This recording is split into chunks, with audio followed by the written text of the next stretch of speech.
YouTube land and social media lands. Welcome to an all-new video. So in this video, we're going to be doing the next James Bond film in my James Bond review-a-thon. And that's right, it's going to be the 10th James Bond film we're going to be talking about this film. And this is a real good one. I really enjoyed it. And also, it's the introduction to a really awesome character I really enjoyed through the 70s versions of the James Bond film. So we're going to get right into that. But before we do that, make sure you hit that subscribe button so you don't miss out on any of these videos or any of my other videos that you might want to check out. And as always, people, if you enjoy my content, you find it interesting, you find it riveting, go ahead and check out my other social media platforms such as Facebook, Twitter, and Instagram, where you can see also cool posts that I post, of new additions to the collection and all kinds of cool stuff like that. So definitely check those out too, people. And like I said before, let's go right into this.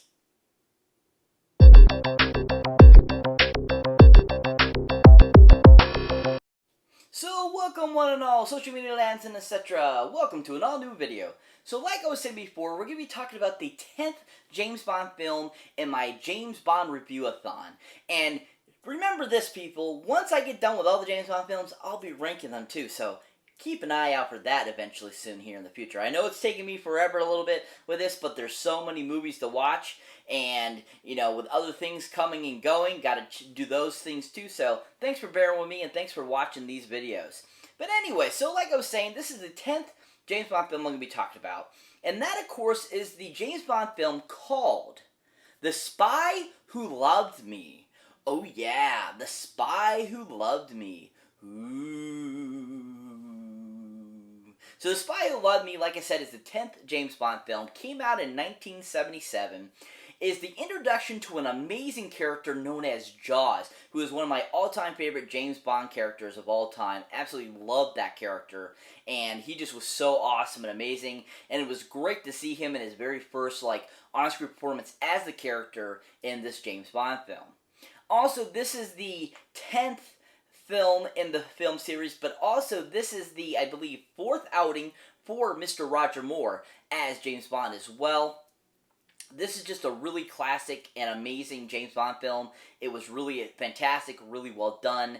The score, the cinematography, everything about it was just really well done and a really great addition to the James Bond universe. Now, this film happens to be directed by a well-known other James Bond director himself that has actually ended up directing 3 of the James Bond films. And that, of course, is Mr. Louis Gilbert. Oh yeah, Louis Gilbert! Woo! Louis Gilbert! Yeah. So like I said, this is his second outing as directing a James Bond film in the James Bond series. And the first one happens to be actually one of the films I'll be talking about a little bit later. But he also directed the film Moonraker too as well, which will be the next film I'll be reviewing for the James Bond-a-thon, so keep an eye out for that.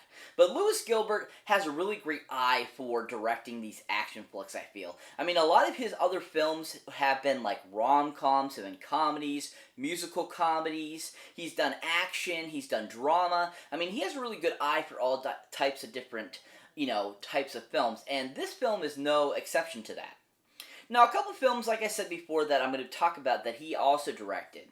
Now, the first one happens to be a comedy musical that ended up coming out in, I believe it was the 70s, and is a Liza Minnelli-led film. And it's called, wait for it, Stepping Out. Oh yeah, Stepping Out. Ooh. So this might have came out in the 70s, might have came out in the 80s, might come in the 90s. I can't remember exactly, but I do remember a little bit about this film. I actually haven't seen it. I do know a little bit about it, but basically it's a comedy musical that Liza Minnelli, basically stars in, and it's just this really funny kind of film that is basically about her character and her character kind of coming out of her shell and becoming this diva she wants to become, basically. And it's just kind of very funny and silly and fun and just has a lot of great, musical and comedy elements to it. And from what I saw in the trailer and from what I've read, Louis Gilbert did a really good job of directing it and giving us a really fantastic film that was very highly rated for its time and also was a huge success with the critics. So this is definitely something I'll be checking out in the future. If you haven't seen it, definitely go check it out too. Stepping Out sounds like a really fun film. So the second film that I'll be talking about that Lewis Gilbert directed, I have actually seen, and is another James Bond film that he directed. And it's actually the first James Bond film he directed that came out in 1967. And that, of course, is the film called You Only Live Twice. Oh yeah, You Only Live Twice. Now, I did a review of this film a couple James Bonds ago, and that was actually a really fun, James Bond film. I thought he directed it really well. I thought he gave us a really fun rendition of James Bond and kind of gave us a great new introduction as a director in the James Bond franchise. And I just thought that You Only Live Twice also was just a really well done film too, because it had a lot of great that classic, James Bond espionage going on in it. Lots of great action, your love triangles and your main interest, love interest, and stuff like that, and it just was really well-rounded. And I really enjoyed it. If you haven't seen my review on that, definitely go check it out. It's a really fun review. Really great film, too. And if you haven't seen the film, definitely give it a whirl, people. It's worth the watch. But like I was saying before, when Lewis Gilbert went to direct this film, I thought he did a really awesome job, like I said before. I thought everything about the film was really well done. Lots of great cinematography, decent, CGI work and green screen for its time in 1977. They didn't have the technology we do today. So, unfortunately, it is a little campy looking, but still was done pretty decently. But it had a lot of great, great love triangle in this one, especially because the main actress who plays kind of the main James Bond girl, she's in love with another guy that James Bond actually kills. And so it's kind of like funny that, she kind of hates him and says she's going to kill him, but yet they end up becoming basically lovers by the end of the film. So I thought that was a really cool concept that Lewis did a really good job of bringing to life and just putting that to a really well-rounded film. So if you haven't seen The Spy Who Loved You, definitely check it out, people, for Lewis Gilbert's performance and direction. He does a really good job at directing. So this movie has a really great all-star cast. We have a returning James Bond himself, of course, and then we have a couple of new additions to the film that are just really great additions to this amazing James Bond film. Now, of course, to start us off, we have none other than James Bond himself, Mr. Roger Moore! Oh yeah, Roger Moore! Woo! Love Roger Moore. Roger Moore, like I said, has been one of my all-time favorite James Bonds of all time, besides Daniel Craig, and he is just really awesome, really fun, and really enjoyed him as James Bond. I really felt he is James Bond. Now, a couple films I really enjoyed him in. One I have not seen, one I have seen. The one I have not seen, I have seen trailers for over the last, 25 years that it's been out. It looks like a really awesome film. It's got a great cast, and just it looks like a really great performance by Roger Moore in the film.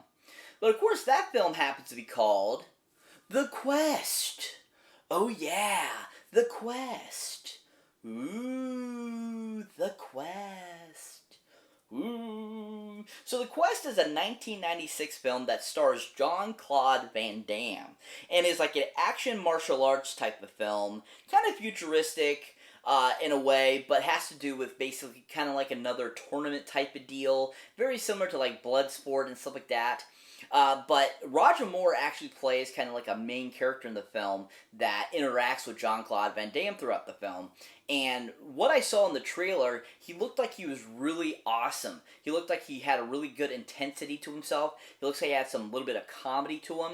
And also he just looked like he had a really great just rapport with himself throughout the whole film. So it looked like a really great performance. And so the movie itself, from the trailer, like I said, I've seen that it's been out since, 1996. I've seen the trailer a billion times. I've seen bits and pieces of it. Never watched it fully, unfortunately. But what I've seen, it just was a really fun film. And I just wanted to shed that light on this other performance that Roger Moore had performed and being included in this film. So if you haven't seen The Quest, definitely give it a whirl, people. Check out Roger Moore's performance. His performance looks like it's really fantastic in it. Now that brings me to the second film he was in. Now this one, a lot of people are probably going to be like, really? You like this movie? Well, I love this film. I thought it was super hilarious. And that, of course, is a 2010 film that is a sequel that came out in 2010. And that, of course, is a film called Cats and Dogs, The Revenge of Kitty Galore. Oh, yes.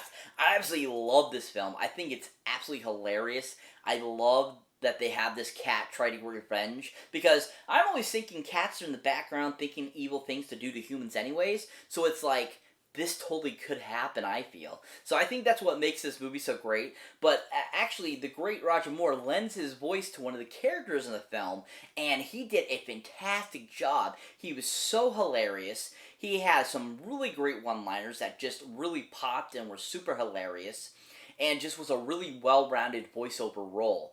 If you haven't seen Cats and Dog, The Revenge of the Kitty Galore, definitely give it a roll, people. It's worth the watch. It's super hilarious, and Roger Moore's voiceover was fantastic.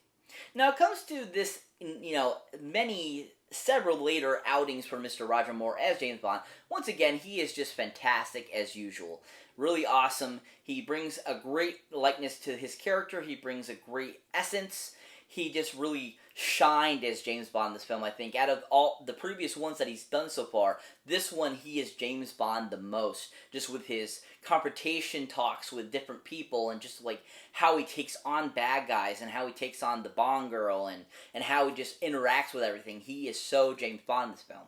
One of his best outings as James Bond, I feel, so far, and I really enjoyed him in it. Thought he did a really fantastic job. So that brings me to the second actress, or actor, that I like to talk about that was in this film.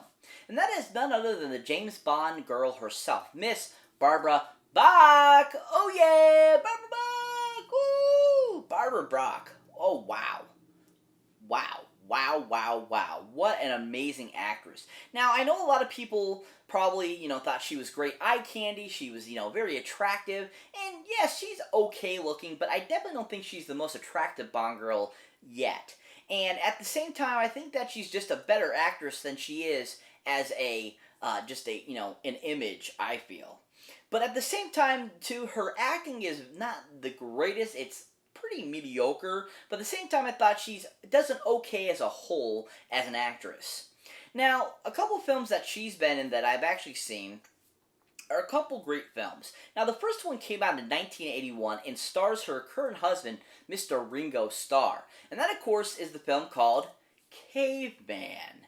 Oh yeah, Caveman. Oh my god, this movie is absolutely hilarious. It's, a huge comedy classic with lots of great one-liners, lots of great humor, great prehistoric gags, lots of funny, claymation and, CGI type of work at the time for this film with, people and costumes too a little bit.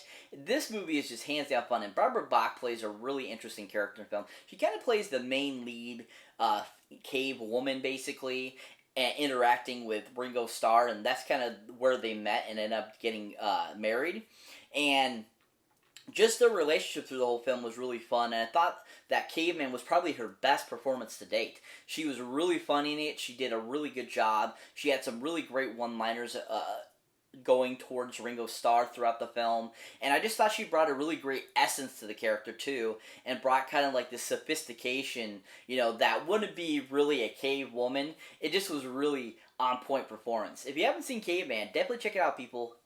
Barbara Bach was really good in it. So that brings me to the second film that Barbara Bach was in that I thought she did a pretty decent job in. Now, this is a great classic from 1978 that's a really amazing film, and actually is directed by Louis Gilbert, too. And then, of course, the film called Force 10 of Navarone. Oh, yeah, Force 10. Woo! So this is a Harrison Ford, Robert Shaw-led film, and I've talked about this film before in other reviews, and this is just a fantastic war film. And Barbara Bach, actually, I totally forgot she was actually in this film, because her performance was so, not anything big. It just was not the best performance I've seen her do. But still, at the same time, her performance in it was very interesting, because she had some interesting lines that really developed with the story and interacted with, Robert Shaw and Harrison Ford in the film. So even though it wasn't the greatest performance, she still was a great addition to the film that allowed her performance, for what little part it was, to be a really great addition to the film. If you haven't seen Force 10 and Navarone, definitely check it out. Barbara Bach was okay in it, and a pretty decent addition to the, film. Now, it comes to performance in, James Bond, The Spy Who Loved Me, I enjoyed her. I thought she was pretty decent in this. It wasn't her best performance or greatest performance. It wasn't anything special. I thought she did a decent job as a, Bond girl. Her accent was on point, and she did a really good job of interacting with Roger Moore in the film and being this very sultry, sexy type of character. But at the same time, there was definitely scenes where I thought that just lacked in her acting ability and just didn't really give, the oomph I wanted from that character. But other than that, I thought it was an overall decent role, but definitely nothing to really say that was a great performance. Decent performance and not too shabby. Worth checking out though for her performance because she, like I said, wasn't too bad. So that brings me to the final actor I'll be talking about in this movie, and that is Jaws himself, Mr. Richard Keel. Oh yeah, Richard Keel! Oh my God, Richard Keel. He was such an amazing guy, such an amazing actor. Always enjoyed everything he was in. I loved the greatness he brought to the characters he played. At a towering 7'4", he was just so awesome and amazing, and just brought a great amazingness to the henchman he played. And even in other roles that he played where he didn't play a henchman type, he still was really fun and awesome. Now, a couple of films I really enjoyed him in and thought he was really fantastic in. The first one happens to be a great 1996 film that just had an anniversary when it got released in theaters back in February, and is a great Adam Sandler film called Happy Gilmore. Oh yeah, Happy Gilmore. Absolutely one of my all-time favorite roles of his. I love him as that character. I loved him as the foreman of one of Happy's previous jobs. The whole nail thing in his head was super hilarious, and he acted like it was nothing there. And just his some of his lines, like towards Shooter and towards other characters throughout the film, were just so freaking funny and fun. And just his regalness of being such, known as such like a monster type of character person that could just kick anybody's butt and destroy anything was so funny in the film. He was just a really great addition to the film. If you haven't seen Happy Gilmore or haven't watched it recently, definitely go watch it, people. Worth the watch, especially for Richard Keel's performance. So that brings me to the second and final film I'll be talking about that Richard Keel was in. And that, of course, is a great 1976 film that stars Gene Wilder and Richard Pryor called Silver Streak. Oh yeah, Silver Streak. Oh my God, this is such an amazing freaking film. Absolutely love it. Jill Clayburgh was in it. It had a huge ensemble cast that was just so beautifully directed by Peter Hiller. And it was just such an amazing film from every aspect of it. The action, the drama, the thrill, the suspense, everything about it was just so on point fun. And it was a great action comedy film, kind of the start of like action duos a lot of the times I feel. It's very similar to me to like Rush Hour and so forth. And I just thought it was a really well-rounded film. And Richard Keel actually plays a henchman character in this film known as Reese in the film. And it's absolutely on point amazing. Very similar to his character Jaws, but at the same time it had a little other different, things added to him. He didn't have the giant metal teeth or anything, but at the same time he still was like a very empowering henchman and just was a really amazing character. I loved his scenes with Gene Wilder. I loved his scenes with anybody that he interacted with the film, and I just thought it was a really awesome, one of his best henchman roles of his career. It just was a really amazing performance. If you haven't seen Silver Streak, definitely give it a whirl, people. It's worth the watch. Definitely worth Richard Keel's performance. He was awesome as Reese. Now, it comes to his performance, like I was saying earlier, in The Spy Who Loved Me. Once again, his first outing in Jaws was awesome. I loved that he had very few lines throughout the film. I loved that everything was just about his immense size and just being this awesome creature, person that is like superhuman strength and has these metal jaws and all that kind of stuff was just so awesome. And this first outing just really showed some great techniques that he provided for the role and given us this really great action performances that he provided with, falling in rubble and throwing people around and, bashing things and lifting cars and stuff was just so cool. Really enjoyed him in the film, thought he did a really great job, and was a really great addition to the James Bond universe.